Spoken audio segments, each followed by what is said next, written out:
Welcome back to the Galatasaray show. Yeah, look behind me. It's true. I'm back in America. I got back last night. Got home about 10. Of course, my body was on Istanbul time, so I woke up at 1 a.m.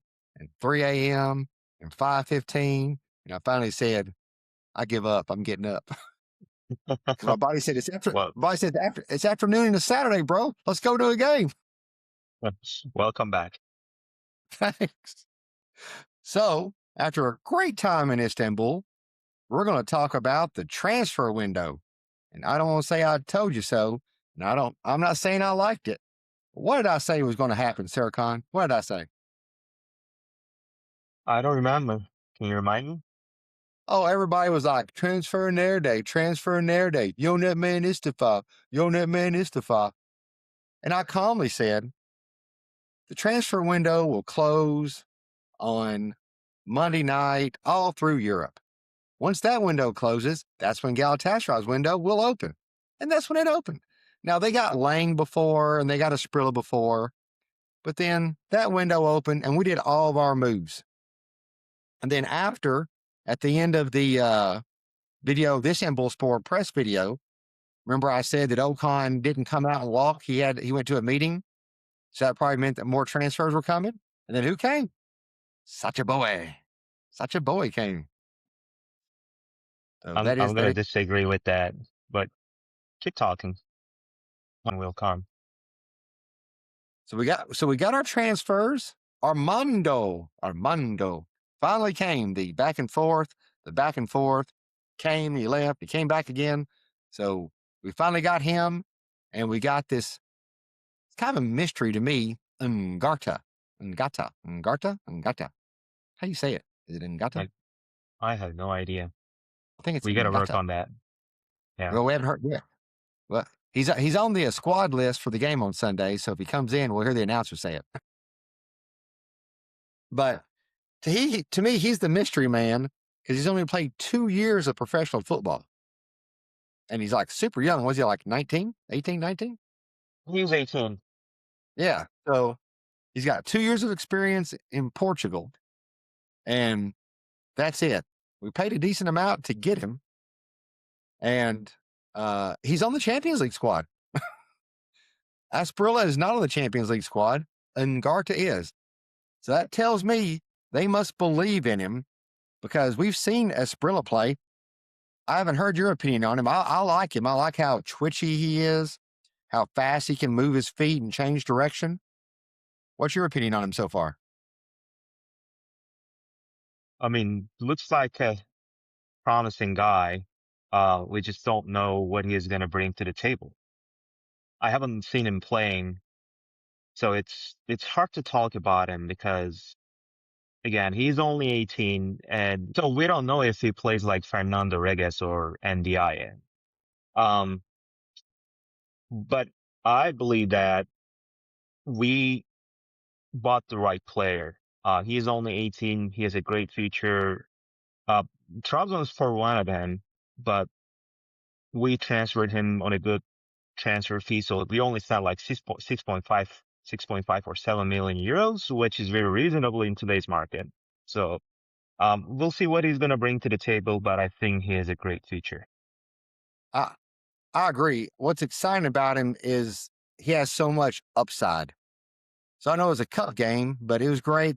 He started the Istanbul Sport game, played most of the game. And again, it's always tough. And that's why we want these transfers earlier. Just because I predicted how the transfers would go doesn't mean I liked how the transfers went, because you need time for them to play and adjust to the team. That's what surprised me about Ngata, that he just got here. He's going to play max 2 games, and not even 2 full games before Juventus. Whereas Asprilla has already played in 2 games. So he could have played in 4 games before Juventus, and they're both midfielders. And so that's why the coaching staff must know more about Ngata than personally we do, because that was curious to me. The problem is not the transfers that we made. first and foremost, Dursun Özbek and his management team, I'm including Okan Buruk, Abdullah Kavukçu, they failed to communicate transparently before the transfer window. We all agree on that, right? So instead of managing the expectations, they raised the expectations. I clearly remember Okan stating that money was not an issue and the club has the money and they will spend whatever was necessary to bring the right player that we wanted. Before December, names like Fabian Ruiz or Onyedika and other high profile players were being discussed. In fact, we had a video on that too. In the But end, we signed a go how ahead. do we know if they were actually discussing that or if that was just Twitter fodder? We don't know. You know, who is leaking all this news to those reporters? Someone from the board, right? One of Well, those board members or the transfer committee. no, what we don't know, we're going to get into politics a little bit here. What we don't know is the person leaking this stuff, one of the board members that wants Dursun Özbek out so he can take over. If I wanted Özbek out, I would leak these big names that we're looking at. And so when we don't sign them, make them look bad, just like it is right now. I don't take this very lightly now. But anyway, in the end, we signed a very young player. And again, I haven't watched any of his games, so I don't know what his style looks like. But I believe he's a promising prospect. That's all I can say. But with that being said, what the team urgently needed was an experienced midfielder that could contribute to the team immediately. That's where the fans are complaining.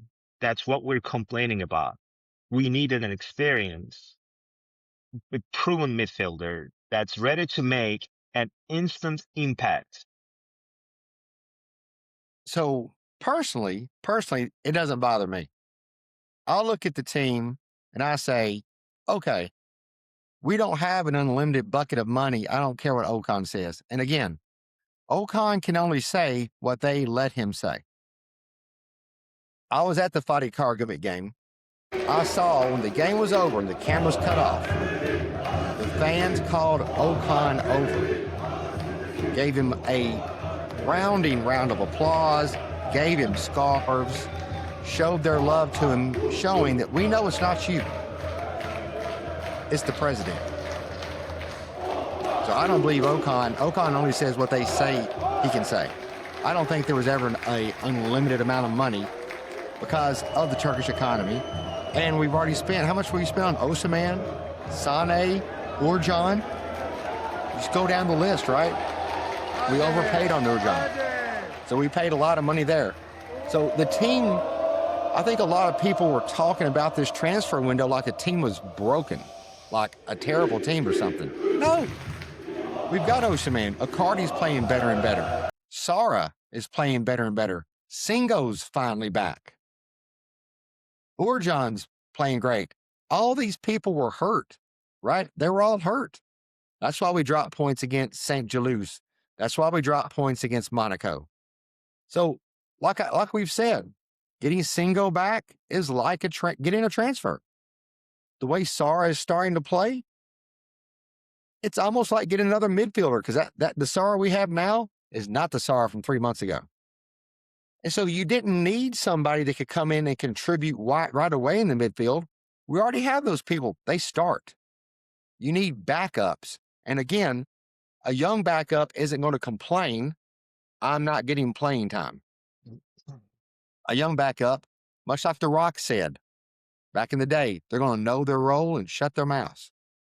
Well, the whole situation, excuse me, the whole situation reflects a lack of planning. That's all I can say. Well, yeah, and why did we wait so long to bring that player? Oh, yeah, but Did again, it take like 2 months to convince him? No, of course not. That's on Uzbek. Why did we wait? Why did Muslera told him he was going to retire? Mertens told him he was going to retire. And then we wound up overpaying because we didn't plan. I think that's the biggest knock on Dershon Ozbek is transfers and lack of long-term vision. I really do. We made signings in almost every position except the midfield, which was the area of the greatest need, to my Well, opinion. well, we got midfielders. We just didn't get defensive midfielders. We didn't get backups for Torreira or Lamina. Yeah, we needed at least two midfielders, and we only brought one.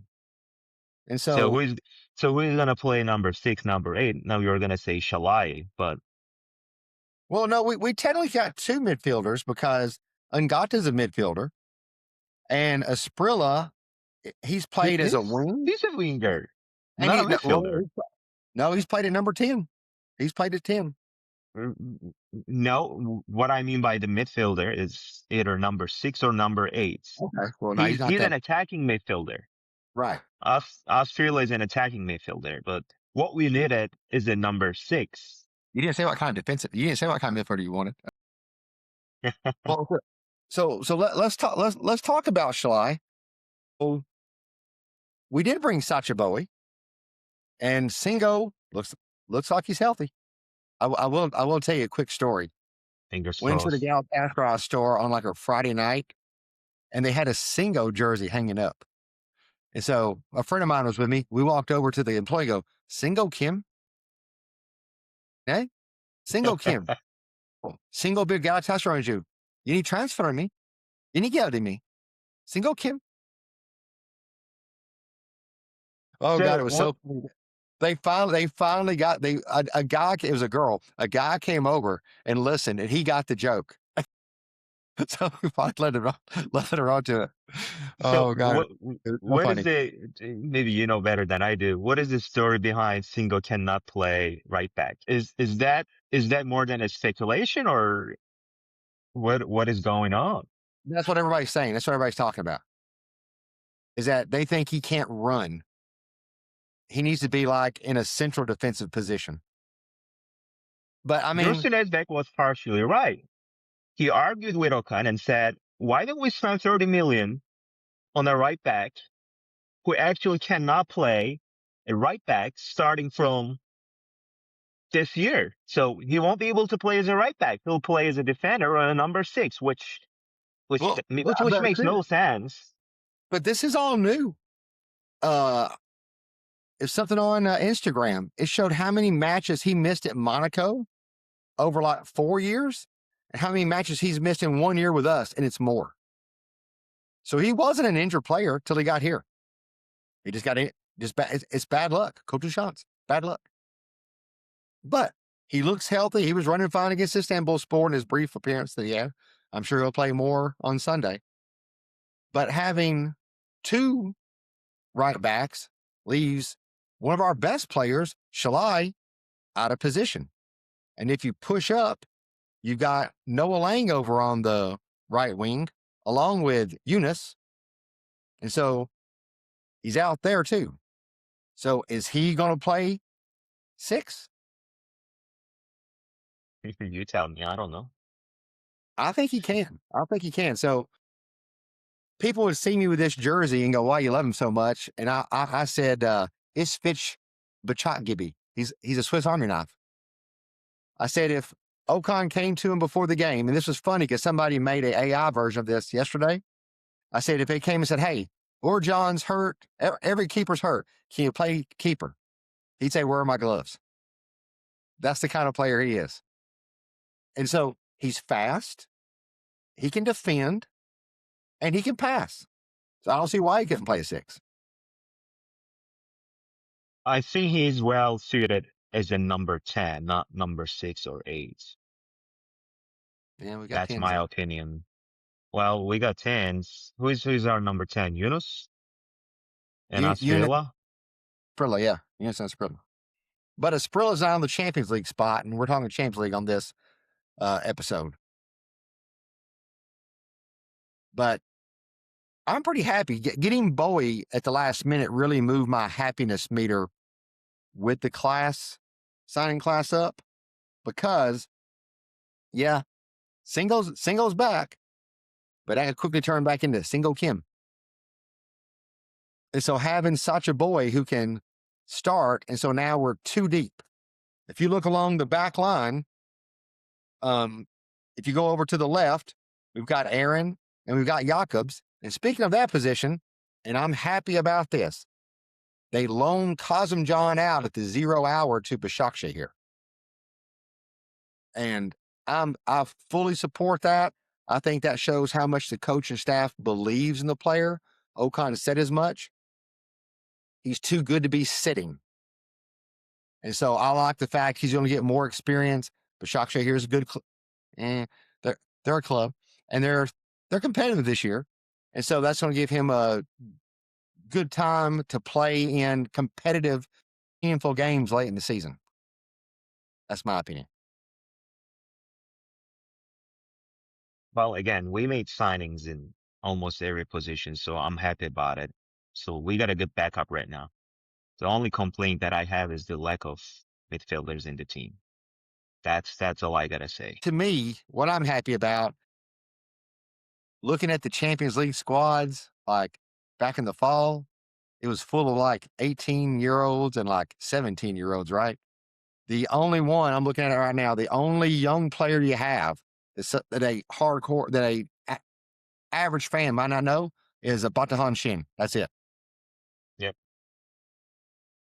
Now you've got Lamina, Boy, Singo, Lang, Naga, Barish, Osaman, Abdulkarim, Torreira, Khan, Kutlaju. We're going to talk about him in a second. Gunaydin, Guvech, Aaron, Yunus, Sane, Icardi, Sara, Shalai, Sanchez, Jakobs, Urjan. Those are great players. This is a good team. That's what we wanted. So now you tell me. I said this at the end of the press pass video, but Ahmed is a good player. And I was talking to the other journalists around me, and they all feel the same way. He was great at Eyüpspor. He comes here and he sits down. Can we try to play him as a striker? Because again, we have. Well, did you see that? But did you see the pass that he cut down the wing? While he was running, he looks over his shoulder, which is something even I don't think Yunus or Barish do. Running full speed, looks over his shoulder, sees Icardi, pivots, passes it back, and Icardi moved into the perfect position to score. And then later on, a banger of a goal. And then when he crashed into the keeper, right, that would have like killed a lesser player. He's a big boy. He gets up and walks off the field. I don't need a stretcher. I'm walking off the field. I want you to remember that we played against Istanbulspor, not Liverpool. I understand, but those are still skills. You can't. Speed works against anybody. Because he had too much space to play in. Yeah, he did. That's why. They don't give you that much space when you play against Fenerbahçe, Beşiktaş, Trabzonspor, or maybe Samsunspor. Right, but I still feel like he has a havoc-creating amount of speed, kind of like Barish. I think we should try to play him striker. Yeah, we got 2 of those already. Well, yeah, including Icardi, yeah, too. Oh, we have to include Icardi. He's still scoring goals. And let me just say again, how lucky as a fan that lives in another country, I got to see Icardi score the record-breaking Yabunji goal, foreigner goal. Well, what a great deal. Got to hear Simge. Then at halftime, they started flashing the stadium lights, playing the song again. Everybody's singing. Beautiful time. So this is our Champions League squad. We both. What grade would you give our man from the Smit Sarai, Abdullah? I'll start 6 out of 10. 6 out of 10. 6 out of 10. I'll give him 7.5 because I'm a big fan. I'm a big fan of signing these young players. I talked about this with people a lot while I was over there that the reason we have all this huff and puff about transfers is because we don't have a second Champions League spot. If we had a second Champions League spot, we could finish second and the world wouldn't end. That would allow us to invest money in the academy players in scouting. So we get more impactful young players and we don't have to break the bank every time we need a player. But because we just have one, we have no choice but to win the league. And we so rarely advance in the Champions League, we can't afford to go, oh, it's great we made it. That's good enough. Like, we need to do all we can to beat Juventus, not just for the prestige of it, but how much money it brings the club. 14 or 15 million euros. That's a It's all, lot of I money. know. Yeah. And again, our TV contract with BN is trash. It's trash. Sorry, BN, but it's trash. You don't pay us anything. So England and Germany, they make all their money off TV contracts. We don't. We have to make it off tickets, jersey sales, these kind of things. And you saw we didn't make it off of selling players. We can't afford to sell the players that would make us money. We can't afford to sell them. We have to have them. Yep. Yep. I agree. And so the fact it's not just beating Juventus, it's getting that financial gain coming back in to help keep the club competitive. We can't afford to sign all these people and then not move on. Oh, and one last thing, the number 6 or 8, I'm glad we didn't transfer somebody expensive because we're going to get Chanahalo in the summer. He's coming. So there's no need to spend a lot of money on somebody right now when we don't have to. So I think that's a wise move myself. We're gonna see how it will go. So today's the 7th. We play Sunday. I assume we'll play next Friday. And then on Wednesday, Juventus comes to town. And I'm not rooting against Kenan Yildiz, but he's kind of hurt right now. And so it'd be nice if that would kind of linger a little bit. Because Well, he's our that's only okay. player. We got Boya right now, so Yeah, we he's got gonna such a stop boy. him. We were told that he was injured for like 3 weeks, 4 weeks, but he was training with the team today. That's good. Well, hey, so same thing. Sarr was going to be out for 3 weeks. He came back in 3 days. No, Sane was they said 1.5 months, and he came in a week. yeah. Sane is supposed to be out like forever. He's gonna play in the Juventus game. So yeah. Hey, look, every third person I saw on Insta College Odyssey had either a new nose with bruises everywhere, new cheeks, new chin, or new hair. Turkish medicine is cutting edge. So if they can give you a hair and a nose, they can fix your hamstring. That's what I think. Yep. All right, so we can finally stop talking about transfers. No more transfer videos till the summertime. Finally, it's over. It's over. Thank goodness. Now we can just start talking about it's February. So we can start talking about the Champions League and league games and all the stuff that really, really matters and is fun to watch. So if you enjoyed the video, give us a thumb up. If you've watched 2 or 3 and you enjoyed them, you might want to go ahead and subscribe. And Hadi, Mbuk, Jim Bone.